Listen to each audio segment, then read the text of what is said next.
เบอร์โทร0806849835พระอาจารย์แก่นเบอร์โทร0962629694เจิญร่วมเป็นเจ้าภาพได้นะครับขอบคุณครับ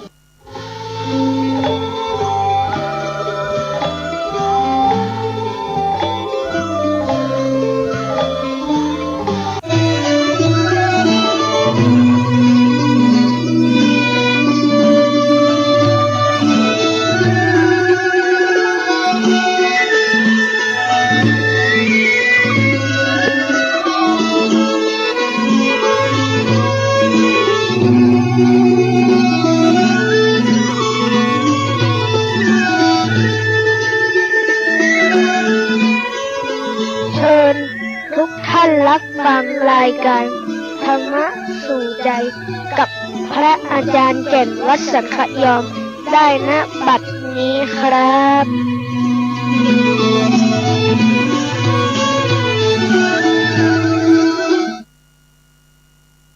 ยอมมือสาครูบาอาจารย์ไทยผู้ฟังเหนือใต้ที่ได้ใจหมายธรรมะสู่ใจวจีพระผายบ่ายโมงเนิ่นนายยิงใจใหญ่น้อย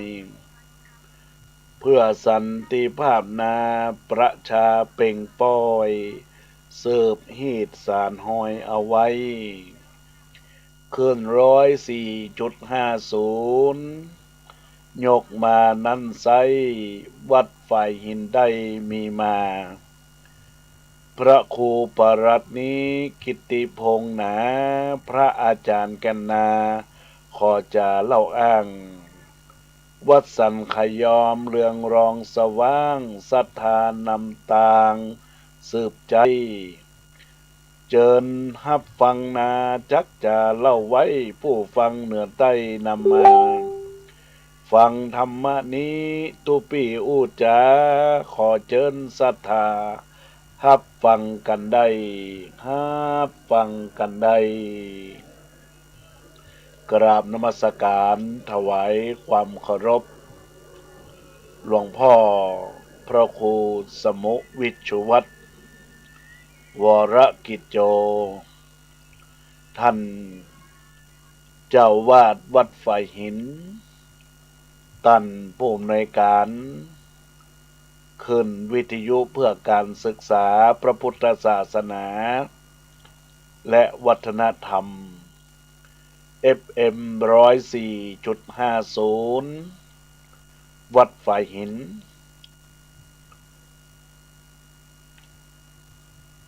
ท่านอาจารย์พระครูสถิตธุราธรท่านเจ้าวาดวัดสันขยอมวิหารอุโบสถไม้สักทองทรงล้านนา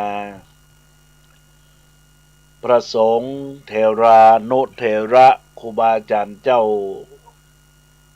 จุตนจุองค์จุรูปเจริญพรเจริญธรรมธรรมะสวัสดีกับบรรดาญาติโยมอุบาสกอุบาสิกาศรัทธานาบุญตั้งหลายทุกท่านทุกคนญาติโยมได้รับฟังรับชมกันเฟซบุ๊กไลฟ์ KITTIPONG PANO นะกิตติพงศ์กิตติโสภโนส่งสัญญาณไปถึงยังขึ้นวิทยุ FM 104.50 ที่บรรดาญาติโยมรับฟังอยู่ในส่วนของคลื่นวิทยุแล้วก็ยัง Facebook ไลฟ์ทีวีฝ่ายหินสถานีวิทยุขึ้นพระพุทธศาสนาและจริยธรรมในเพจแล้วก็บรรดาญาติโยมก็ยังได้รับฟังจาก YouTube อาจจะเป็นการไลฟ์สดหรือ YouTube ย้อนหลัง ก็อาจเจริญพรกับทุกคนทุกท่าน ถ้าชาวพุทธเตรียมศรัทธามาสร้างศาสตร์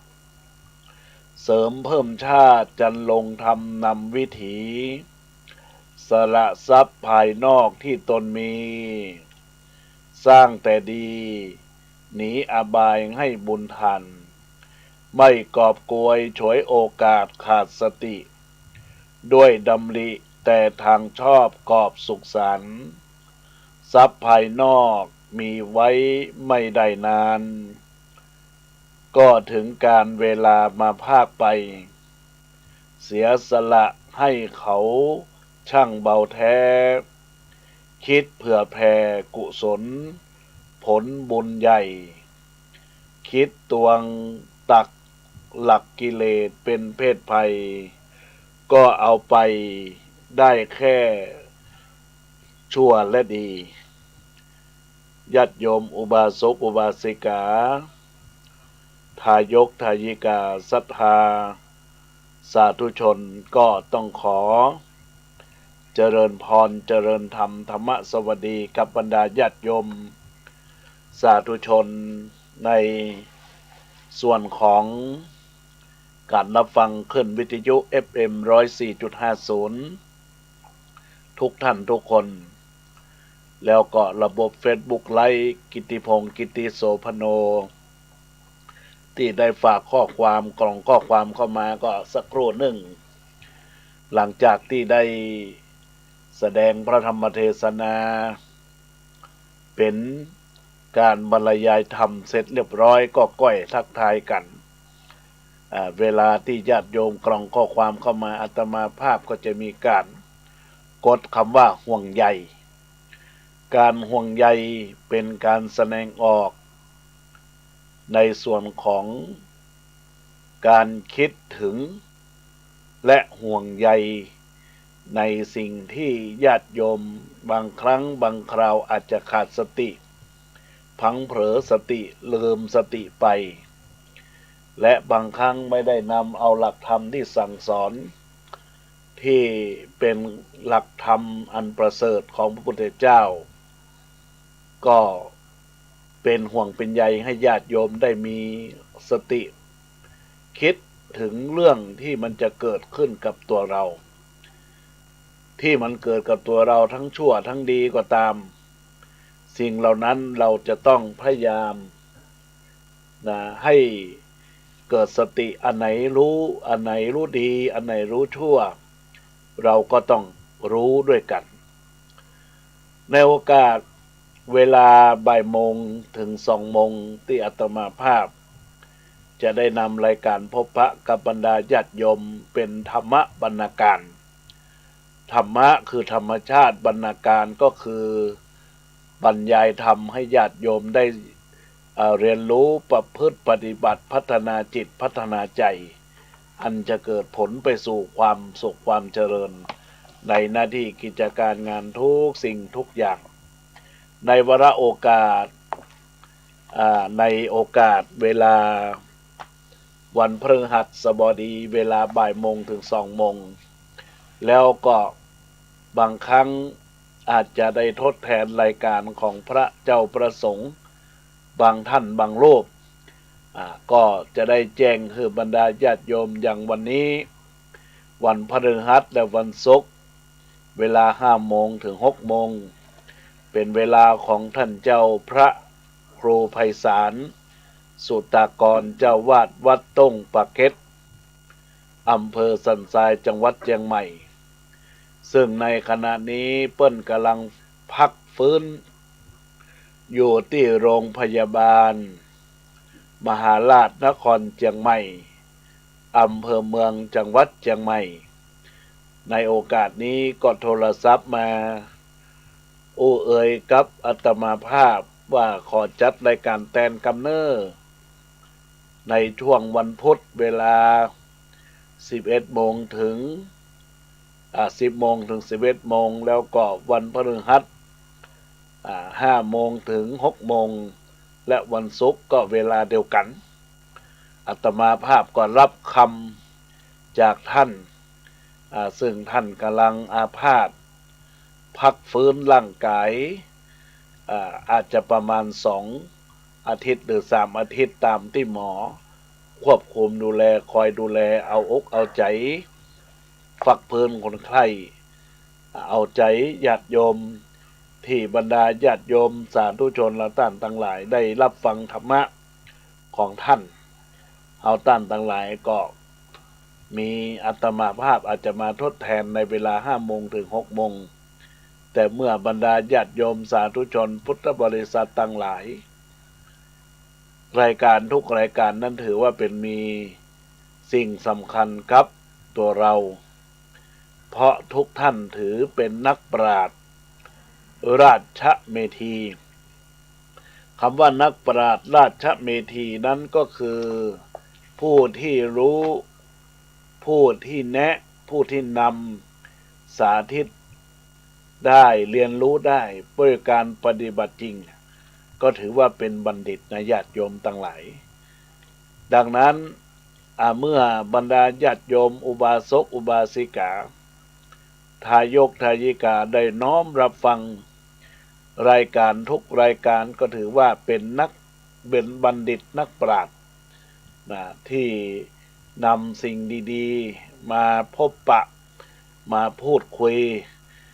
มาเล่าให้ฟังญาติโยมเราท่านทั้งหลายก็ถือว่าเราท่านทั้งหลายก็สร้างสมบุญซึ่งวันนี้ญาติโยมทั้งหลายปุถุชนคนเรานั้นมีจิตมีใจคนเราจะมีจิตใจคิดในทางดีมันก็เชิงทางดีทางบวกแต่ละคิดไม่ดีก็เป็นทางลบเพราะฉะนั้นบุญบารมีของทุกท่านทุกคนนั้นถือว่ามีกันหมดแต่เราจะเลือกในสิ่งที่อยู่กับตัวเราไม่ทำร้ายตัวเราไม่ขัดข้องกับตัวเราแล้วก็ยังสามารถเดินหน้าในสิ่งที่จะเป็นอยู่นั้นก็คือหลักการสร้างกุศลความดีเพราะฉะนั้นในช่วงเวลานี้อาตมาภาพจะหยิบยกว่าการลิษยาก็ยังโลกาให้วินาศก็มีนักปราชญ์ราชบัณฑิตท่านได้กล่าวถึงเรื่ององคุลิมันองคุลิมันแปลใจความเป็นภาษาบาลีก็คือมีนามว่าอหิงสิกะแปลว่าไม่เบียดเบียนใครพ่อแม่ตั้งให้เพื่อให้เหตุร้ายจะกลายเป็นดีนี้เป็นความเชื่อของเขาทั้งนี้ก็เพราะว่าตอนเกิดใหม่ๆก็มีเหตุอัศจรรย์ก็คือเครื่องศาสตราวุธภายในบ้านมีแสงประกายมีแสงประกายที่แวววาววูบวาบมันเป็นสิ่งที่เรียกว่าคนที่เกิดมานั้นก็เป็นลักษณะของคนที่มีบุญมีบุญพ่อของอหิงสิกะก็เป็นโหราจารย์ประจำราชสำนักชื่อมัคคะตรวจดูชะตาราศีของลูกชายก็รู้ว่าลูกคนนี้จะกลายเป็นมหาโจรจะฆ่าฟันประชาชนชาวเมืองเป็นจำนวนมากจึงใคร่จะสำเร็จโทษลูกชายเพื่อติดไฟแต่ต้นลมโดยได้นำความขึ้นกราบบังคมทูลพระราชาพระองค์บ่ทรงเห็นด้วยเพราะการทำเช่นนั้นเป็นการตีตนไปก่อนไข้อหิงสิกะก็จึงรอดตายมาได้เพราะพระบารมีของพระราชาพออายุได้16 ปีพ่อก็ทรงให้ไปศึกษาเล่าเรียนที่เมืองตกศิลาอหิงสิกะไปอยู่กับอาจารย์ทิสาประโมกณเมืองตกศิลา เขาเป็นนักเรียนที่ดีเลิศแสวงหาความรู้ความเข้าใจครูบาอาจารย์รักในการศึกษามีจรรยาเรียบร้อยนะแล้วก็อาหิงสกะนั้นญาติโยมทั้งหลายก็มีความเป็นตัวของตัวเองนะเมื่อได้รักษาความคิดพื้นฐานที่ปูพื้นด้วยความการศึกษานั้นอหิงสกะก็จึงรอดตายมาได้เพราะบารมีของพระราชาเมื่อถึงเวลาอายุได้16 ปีอหิงสกะก็จึงรอดพ่อก็ทรงไปศึกษาเล่าเรียนเมืองตักกศิลาอหิงสกะก็ไปอยู่กับพระอาจารย์ท่านอาจารย์ทิสาประโมกณเมืองตักกศิลาเขาเป็นนักเรียนที่ดีเลิศแสวงหาความรู้เคารพต่อครูบาอาจารย์รักในหน้าที่การงานสารศึกษารักในหน้าที่การงานการศึกษามีจรรยาเรียบร้อยมักน้อยตามฐานะแล้วก็ยังเสียสละเพื่อสถาบันญาติโยมอุบาสกอุบาสิกาทุกคนทุกท่านจึงเป็นเรื่องที่เราทั้งหลายรักของอาจารย์มากจนศิษย์ร่วมสำนักพากันมีความอิจฉาริษยากันญาติโยมทั้งหลายคำว่าการอิจฉาริษยากันและกันนั้นมันก็เกิดมีมาเนาะอันนี้สมัยครั้งพุทธกาลก็ยังมีละญาติโยมทั้งหลายสมัยนี้มันก็ต้องมีทุกอย่างทุกประการเราจะทำยังไงก็ต้องพยายามกำหนดข่มใจอย่าเบียดฉันผู้อื่นอย่ามีความอิจฉาริษยาต่อผู้อื่นถ้าเห็นผู้อื่นได้ดีก็พอยินดีญาติโยมทั้งหลายดังหลวงวิจิตรวาทการท่านได้สอนไว้ว่าอันที่จริงคนเขาอยากให้เราดีแต่ถ้าเด่นขึ้นทุกทีเขาหมั่นไส้จงทำดีแต่อย่าเด่นจะเป็นภัยไม่มีใครอยากเป็น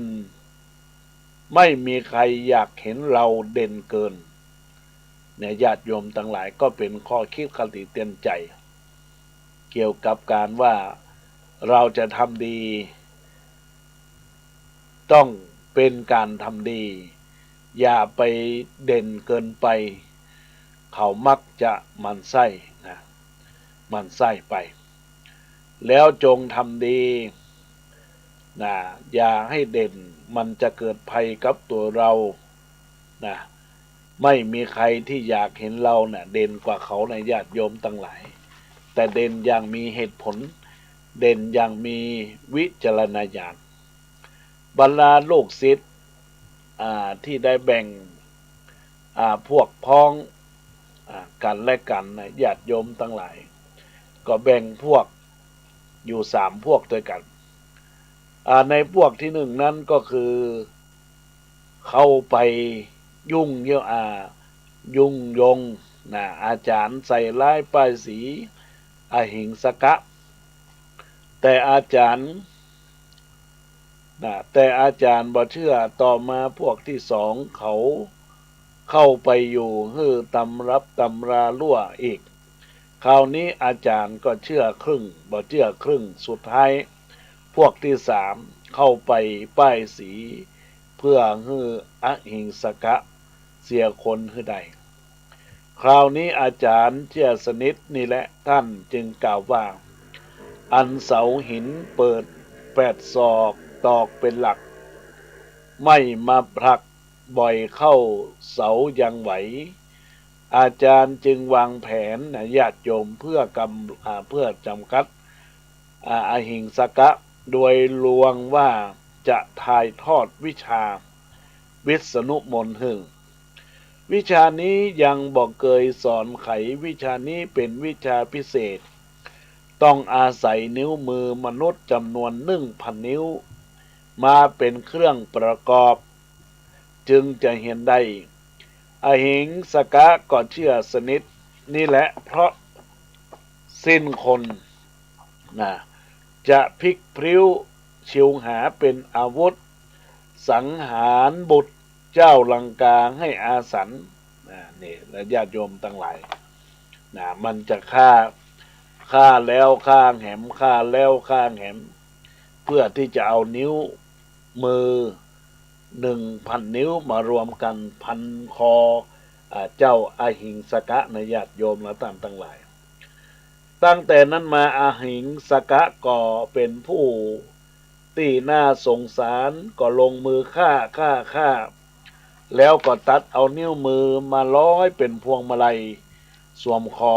ด้วยเหตุนี้อาหิงสกะ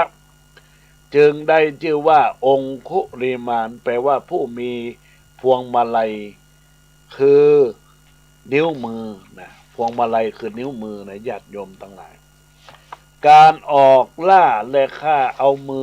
นิ้วมือขององคุริมานสร้างความหวั่นไหวหวาดกลัวแก่ประชาชนเป็นอย่างมาก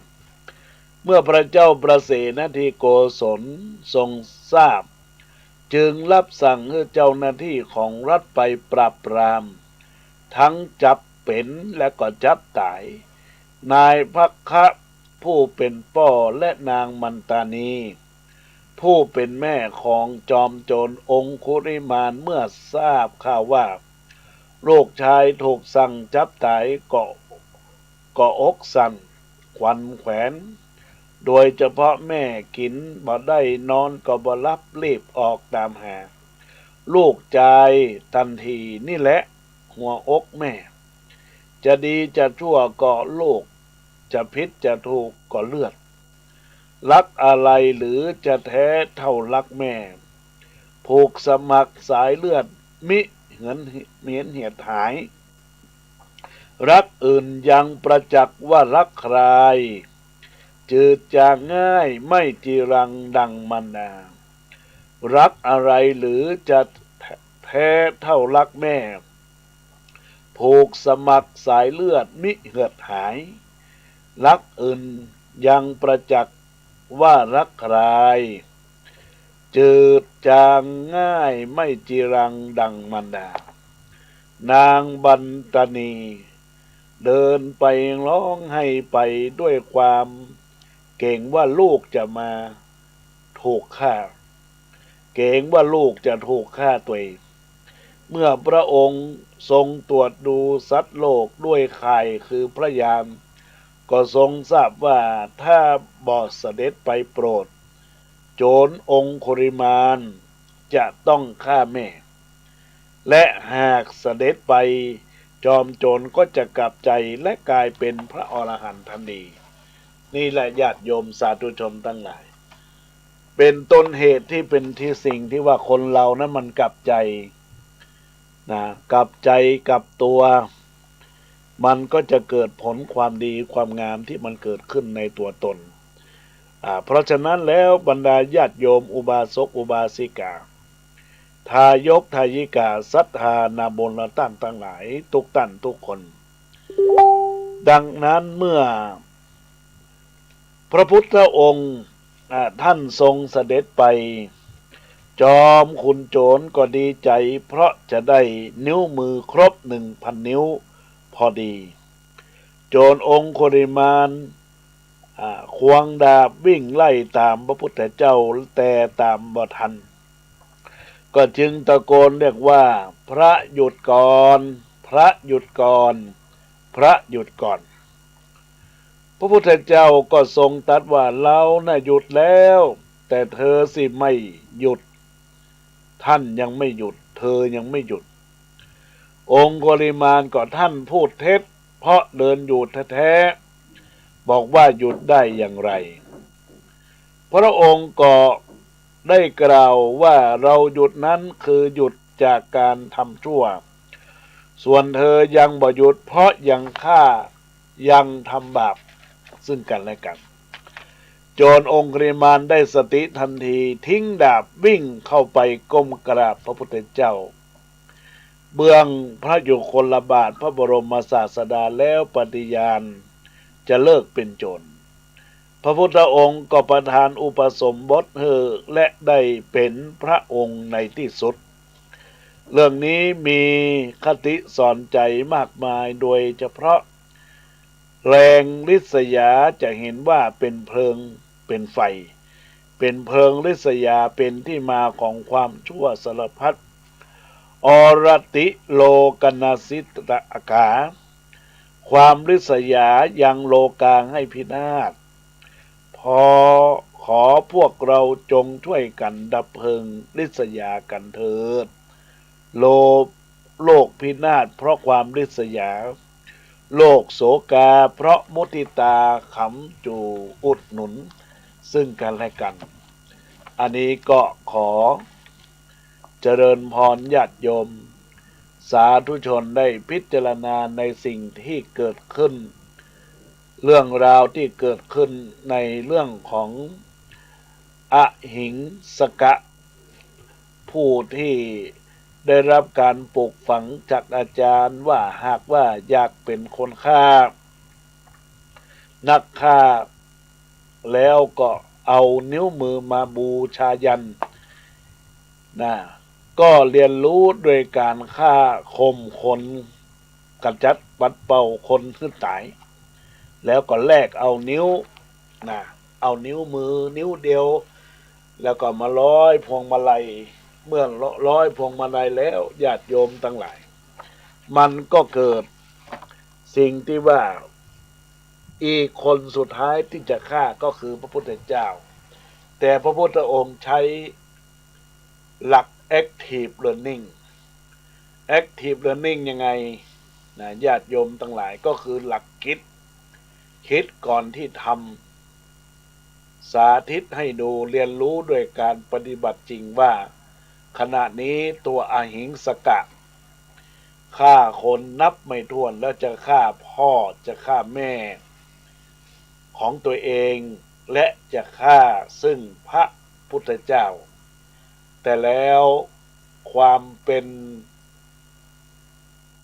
สิ่งสำคัญในตัวตนความเป็นสิ่งสำคัญในตัวตนนั้นก็คือการยับยั้งชั่งคิดสติเกิดปัญญาพระพุทธเจ้าก็ทรงบอกว่าเราน่ะหยุดแล้วแต่ท่านยังไม่หยุดนะไม่หยุดฆ่าคนไม่ทำร้ายใครแล้วมีแต่คุณนั่นแหละทำร้ายคนเบียดเบียนคนฆ่าคนเพื่อที่จะเอาความชนะเปรียบอีกอย่างหนึ่งก็ความอยากได้อยากมีอยากเป็นให้เกิดขึ้นอยากได้อะไรญาติโยมทั้งหลายอยากได้นิ้วมือคือครบ 1,000แล้วก็จะเป็นการบูชายันแล้วก็จะเป็นผู้มีบุญแต่สิ่งเหล่านั้นพระพุทธเจ้าท่านไม่ได้สอนท่านก็สอนว่าไม่มีใครที่จะหยุดความชั่วร้ายได้แต่เราสามารถที่จะหยุดสติเราให้ไม่ชั่วร้ายเหมือนกับพระพุทธเจ้าได้กล่าวกับอหิงสิกะว่าท่านหยุดท่านยังไม่หยุดเพราะว่าท่านก็ยังฆ่าคนไปทุกที่ทุกทางจะได้999เลยอีกนิ้วเดียวจะเอาอาชีพ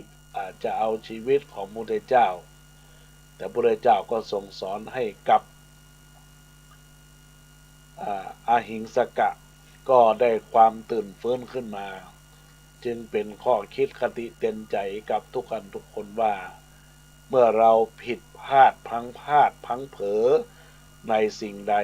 ก็ต้องได้รับสิ่งที่เกิดขึ้นแล้วก็ยอมรับในสิ่งที่มันเกิดขึ้นแล้วยอมรับว่าเราจะต้องพยายามคิดพิจารณาว่าพลาดไปแล้วพลาดเพราะอะไรผิดอะไรจึงเกิดความผิดพลาดเพราะ ทุกวันนี้ญาติโยมทั้งหลายสังคมเราตั้งทั้งหลายเพราะว่าจะเป็นสังคมของคฤหัสถ์ญาติโยมอุบาสกอุบาสิกาทายกทายิกาก็มองเรื่องราวนะญาติโยมทั้งหลายมองเรื่องราวของ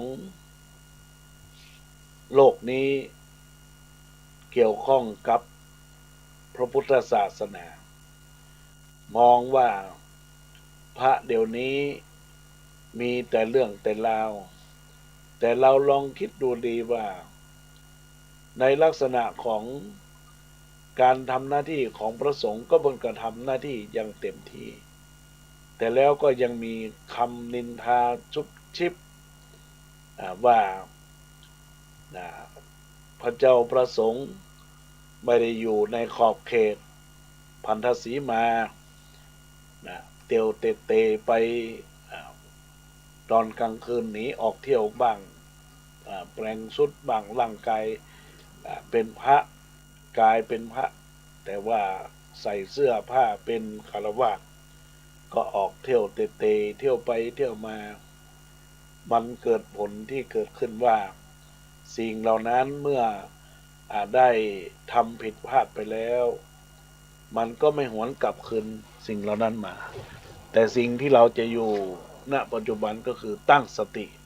ตั้งมั่นตั้งสติให้มีความตื่นรู้พัฒนาจิตใจของเราให้เกิดบุญเพราะฉะนั้นก็ขอเจริญพรกับบรรดาญาติโยม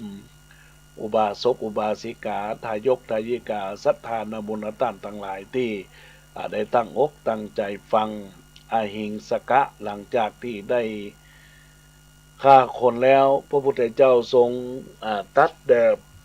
มีนัยยะแล้วก็มีสติก็วางมีดทุกอย่างทุกประการแล้วขอพระพุทธเจ้าออกบวชเป็นพระสงฆ์ที่พระพุทธเจ้าอนุญาตให้ในการครั้งนั้นก็เป็นการบวชเพื่อที่อยากจะบรรลุ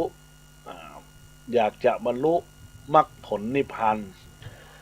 แต่แล้วเมื่อบวชครั้งแรกญาติโยมทั้งหลายบรรดา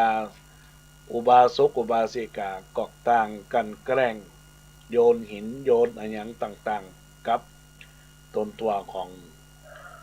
ผู้ที่ได้มีการประพฤติปฏิบัติในส่วนของการประพฤติปฏิบัติก็มีการมอบสิ่งดีงามงดงามให้กับตนตัวของเฮาและตัวตนของท่านทั้งหลายจึงเป็นเหตุที่เรียกว่าเราท่านทั้งหลายจะต้องกลับตัวกลับใจโดยการตั้งสติตั้งมั่นคือแน่วแน่แก้ไขปัญหาให้เกิดถูกเหตุผลมันถูกญาติโยมเพราะฉะนั้นแล้วในโอกาสที่ได้น้อมนำรายการธรรมะยามบ่ายในโอกาสนี้ก็ขอฝากกับบรรดาญาติโยมอุบาสกอุบาสิกาทายกทายิกาศรัทธานุบุญทั้งหลายทุกท่านทุกคนทำดีเหี้ยอย่าไปประพฤติปฏิบัติ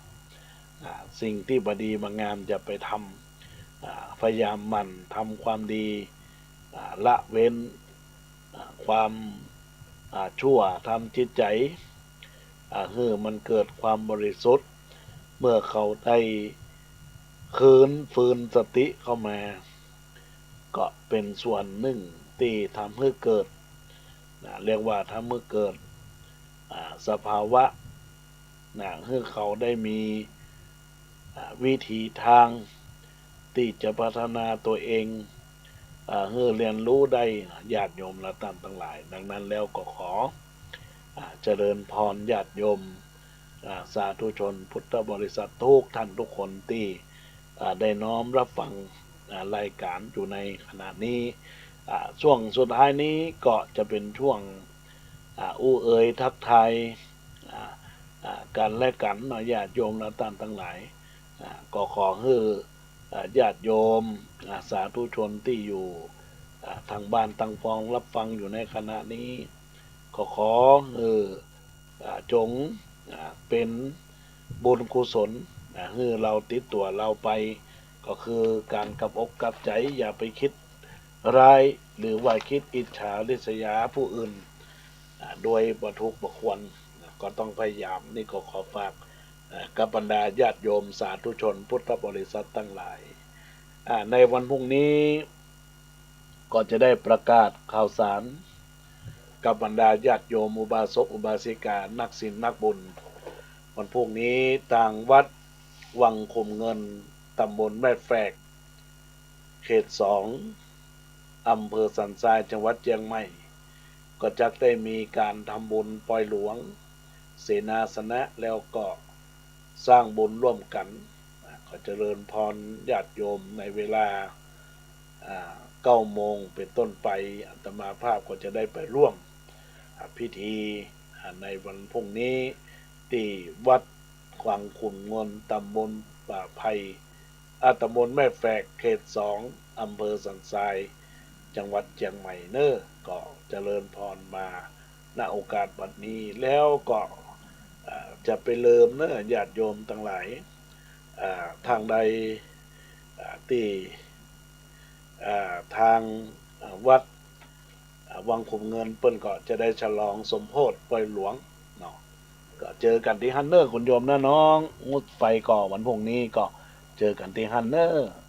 ก็ทักทายกันได้ในโอกาสนี้ญาติโยมต่างทั้งหลายแล้วก็วันศุกร์ที่11ก็เจริญพรวันศุกร์ที่วันเสาร์ที่11ก็เจริญพรญาติโยมไปร่วมพิธีครบมรณาการ2 ปีนะครับครบรอบจะได้เพิ่นจะมีฐานทำบุญมรณาการพระสุวิทย์เขมปัญโยเคียทองพระลูกวัดฝ่ามุ้ยตำบลหนองจอมอำเภอสันทรายจังหวัดเชียงใหม่จะได้มีการจัดงานทำบุญช่วงเจ้าเวลา9 โมงครึ่งอาราธนานิมนต์พระสงฆ์ได้มาสวดพระพุทธมนต์มาติกาแล้วก็รับทายทานฉันพระทหารเพลหลังจากนั้นเวลา2 ทุ่มโดยประมาณก็จะมีการแสดงพระธรรมเทศนากันโดยพระนักเทศน์ฝีปากเอกเมืองเชียงใหม่พระครูปรัตทีนวัตรวัดอย่างกวงเจ้าวัดวัดอย่างกวงอาจจะได้มาเป็นองค์แสดงพระธรรมเทศนาในโอกาสนี้อาตมาภาพก็จะได้ไปร่วมบุญญาติโยมท่านใดที่รับฟังรายการนี้อยากจะร่วมบุญก็เจริญได้ที่วัดฟ้ามุ้ยตำบลหนองจอมอำเภอสันทรายจังหวัดเชียงใหม่ได้ประกาศรายชื่อรายนามญาติโยมสาธุชนได้ร่วมบุญร่วมกุศลได้ที่บริเวณงานเนาะญาติโยมทั้งหลายในโอกาสนี้ก็เจริญพรญาติโยมจากสายรายการในโอกาสนี้ที่ได้ทักทายเข้ามาในกล่องข้อความ Facebook ไลฟ์ก็เจริญพรกับคุณโยมพินชลิยานิติประสาทเจริญพรกับคุณโยมพิมพ์ทองไข่โต๊ะเจริญพรกับคุณโยมน้าน้องคนเดิมว่าทักทายมาธรรมสวัสดีญาติธรรมทุกท่านด้วยเนอว่ะเจริญพรกับคุณโยมกาเจริญพรกับคุณโยมวาสนากันทวีเจริญพรกับแม่มารีนภิกุลเจริญพรกับคุณโยมไพลินขันธนาเจริญพรกับคุณโยมแม่วิเอ้ยสุติวงศ์เจริญพรกับป้อนานบินหลาอินหลาบุญธรรมรักษ์ป้อนานกาแฟดำเจริญพรกับแม่จันแม่คนเท่าบวกกลางรับฟังอยู่เนอเจริญพรกับคุณโยมพี่เพิ่มเรืองวิริยะอำเภอเจริญพรกับคุณโยมอัมพรกันทมีเจริญพรกับคุณโยมดรุณีอุทธราเจริญพรกับบรรดาญาติโยมสาธุชนพุทธบริษัททั้งหลายมาณโอกาสนี้ทุกท่านทุกคนที่ได้พบปะกันในสายรายการในไลน์ก็มีเจริญพรกับแม่ครูเปรมจิตอุปพันธ์เจริญพรกับคุณโยมนานาสิริวรรณาหรือคุณโยมศรีวรรณาณเชียงใหม่ได้ทักทายเข้ามา เจริญพรกับคุณโยมกันนิกาหานวิริยะกิตติชัยหรือว่าคุณอาจารย์แม่มโรงเรียนอนุบาลพันนี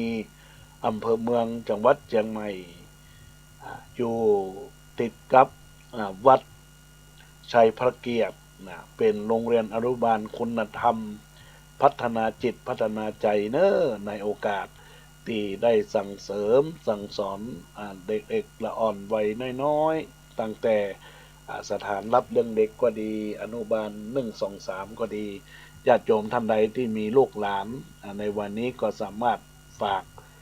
เล่าเรียนในเบื้องต้นในระดับปฐมวัยก่อนเจริญพรโรงเรียนคุณธรรมแล้วก็เป็นโรงเรียนทางเลิศวิชาการตัวเองก็เจริญพรนุโมทนาทักทายเข้ามาเนอเจริญพรกับคุณโยมแม่นวลนิดชาวชาติจากบ้านจากอำเภอเมืองจังหวัดเชียงใหม่ดับภัยหรือตังข้างวัดดับภัยป่าเป้าในเนาะในโอกาสนี้ก็เจริญพรได้ทักทายเข้ามาอู้เอ่ยในรายการก็เจริญพรแล้วก็ยังมีคุณโยมการจนาศรีอินศรีรินได้ทักทายเข้ามาในโอกาสนี้เจริญพรกับคุณโยมน้าน้องอีกครั้งหนึ่งเพิ่นบอกว่าพรุ่งนี้จะไปวัดดอยสุเทพเปิ้นจะรอพระเนาะ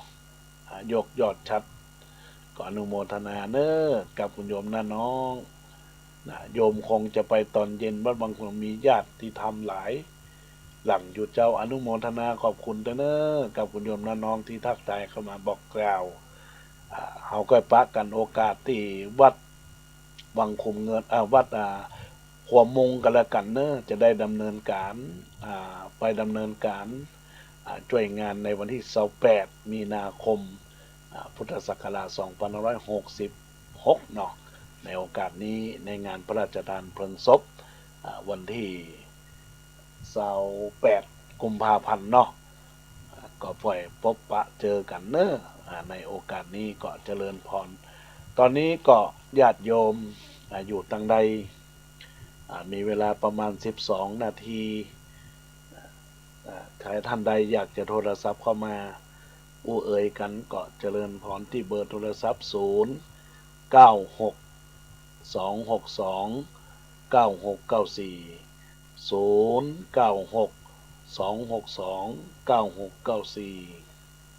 ในโอกาสบัดนี้ก็เจริญพรกับทุกคนทุกท่านที่ได้รับฟังรายการธรรมะยามบ่ายนะ2566วันอังคารที่ที่9เนาะเพิ่นว่า9มงคลในโอกาสนี้ก็ทุกเจริญพรทุกท่านทุกคนเนอะที่ได้ทักทายเข้ามาในงานรายการนี้ก็เจริญพรทุกคนทุกท่านในโอกาสนี้ที่เบอร์โทรศัพท์0962629694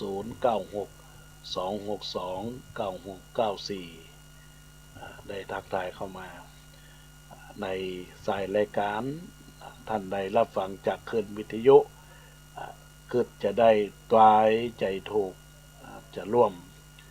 ทักทายเข้ามาก็เจริญพรกับทุกคนทุกท่านในโอกาสนี้ท่านใดอยากจะร่วมบุญกับทางวัดฟามุยตำบลหนองจอมอำเภอสันทรายจังหวัดเชียงใหม่ในวันเสาร์ที่11กุมภาพันธ์2566เวลา9 โมงเป็นต้นไปก็เจริญพรทุกคนทุกท่านในโอกาสที่เราท่านทั้งหลายจะร่วมระลึกนึกถึงยังผู้มรณภาพในโอกาสนี้ก็เจริญพรทุกคนทุกท่านเนอะในสายรายการที่เบอร์โทรศัพท์0962629694ก็อยู่ตังใดเนอะทักทายเข้ามาในเอ่ยเข้ามาในรายการได้นะรายการนี้ได้รับความอุปถัมภ์เวลาจากท่านพระครูสมุ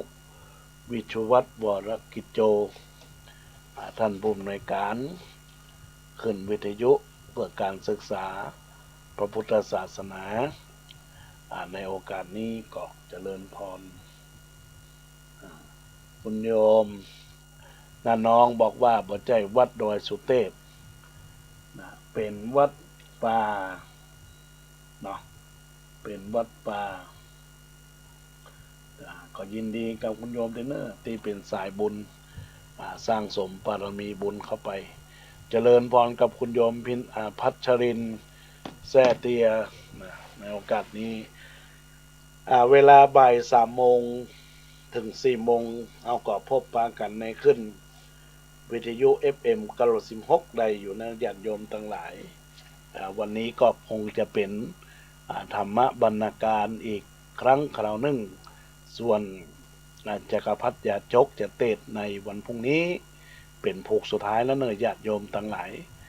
ติดตามรับฟังกันได้ในโอกาสวันนี้ก็เจริญพรทุกคนทุกท่านเนอะในสายรายการท่านใดที่อยากมีส่วนร่วม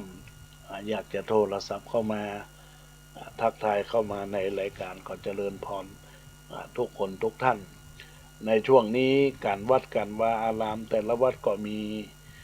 งานปล่อยหลวงงานสมโภชฉลองตาตั้งพ่องฉลองเจ้าวาดพ่องเนาะก็แล้วแต่กาลเวลาเปิ้นว่าเป็นบุญเป็นกุศลที่ได้ร่วมสร้างใน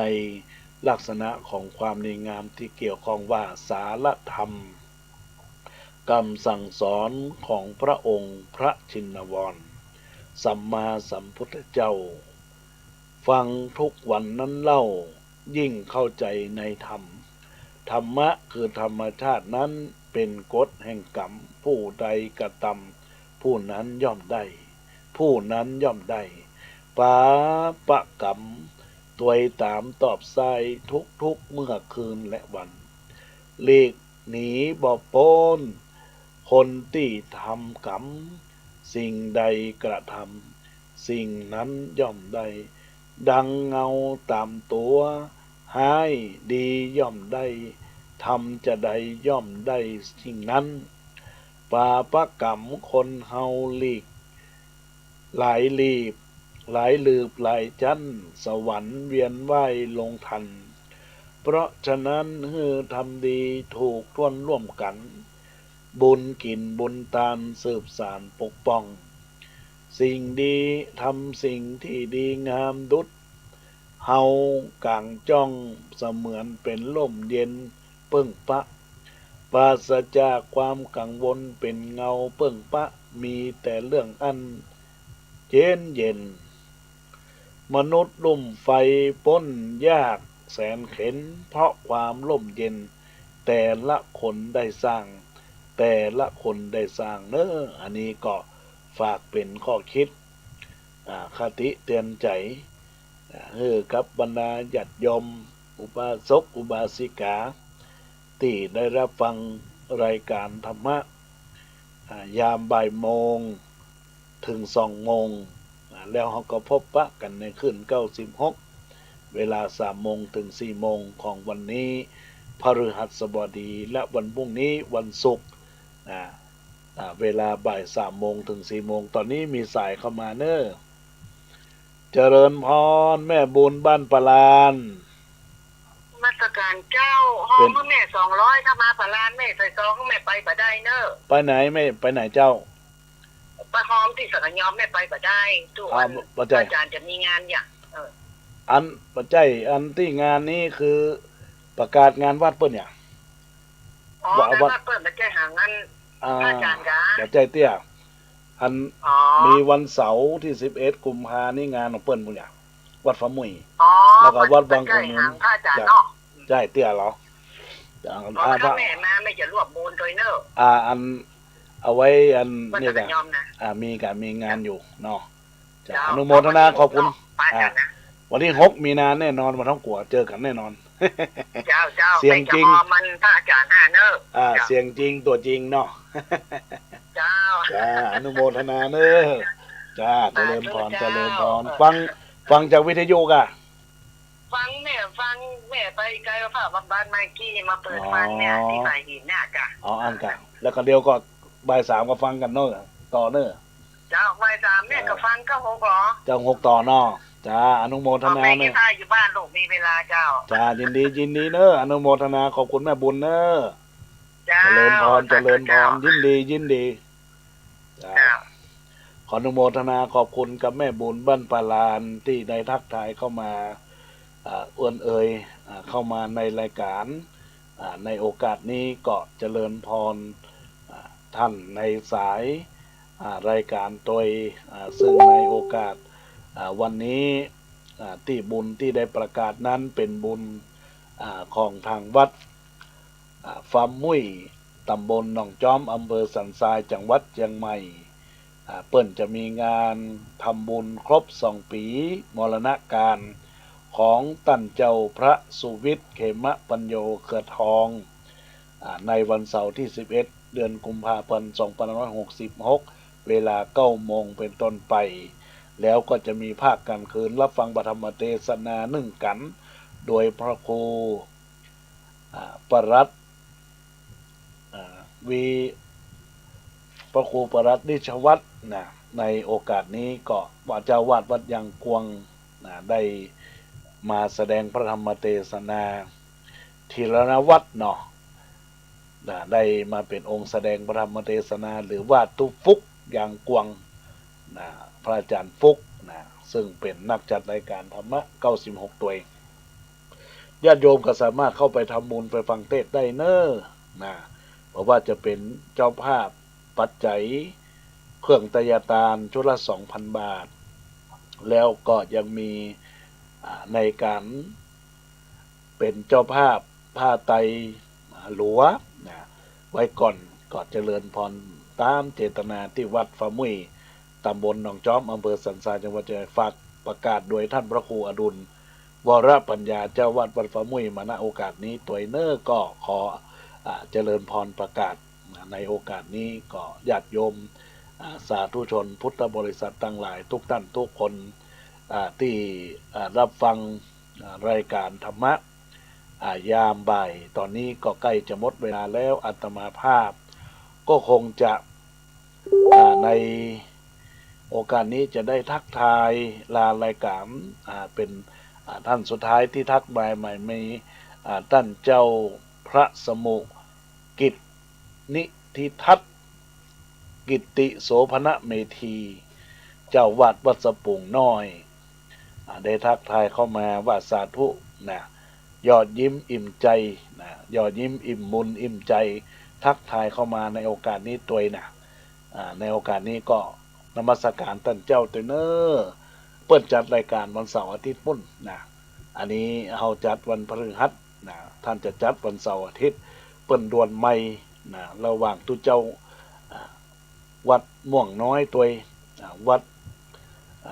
สปุงน้อยตัวกันเนาะเปิ้นกับม่วนงานสันเล่าอูจากันเป็นบุญเป็นกุศลตอนนี้ก็หมายมีคุณโยมแม่ทาเจริญพรแม่ทาท่าน ไปจะได้เงียบหายเลยเนอะเมินแล้วท่านมาได้โทรไปหาบ่ได้โรงหาแล้วบ่ได้ไปหาตัวโอ้เป็นปีแล้วสบายนะท่านเป็นอะไรอย่างแต่ล่ะก็มันเป็นกับมันติดเตียงมากเข้าใจแล้วนะก็ได้ก็ว่ายายทานะกะเข้าใจแล้วนะว่าติดเตียงก็บ่ได้ไปนะก็บ่ได้ไปนะก็บ่ได้ไปเหมือนกันประเด็นนี้บ่ใครมีการมีงานนี่วันไม่ย่อยวันไม่ย่อยต้องมาย่อยใต้เพิ่นมีงานถ้ามีอย่างกับไปตั้งเข้าไปปุ้นนะหรอแม่นนะเตี้ยกับป้าเขานอกยอมปอกดีละนออนุโมทนาจ้า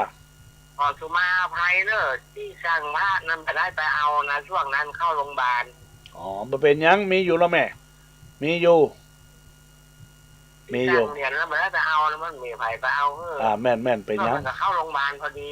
มันเป็นยังก้อยจะเอาไปฮื้อกันแล้วกันถ้าไปปุ้นจะไปฮื้อฮื้อบ่ได้เลยฮื้อบ่ได้แล้วบูชาละมันปิด ปิดงบประมาณมาหมดละ นั่งนะเจ้าโอ้เคยโทรหาแล้วมัน เออ เจ้าว่านะท่านกับมาได้อยู่ว่า จ้า เนาะ จ้าโอเคเนาะอนุโมทนาขอบคุณเนอะจ้า เจ้าใบสาเจ้า เจ้าขอลารายการไปก่อนเนอะเจริญพร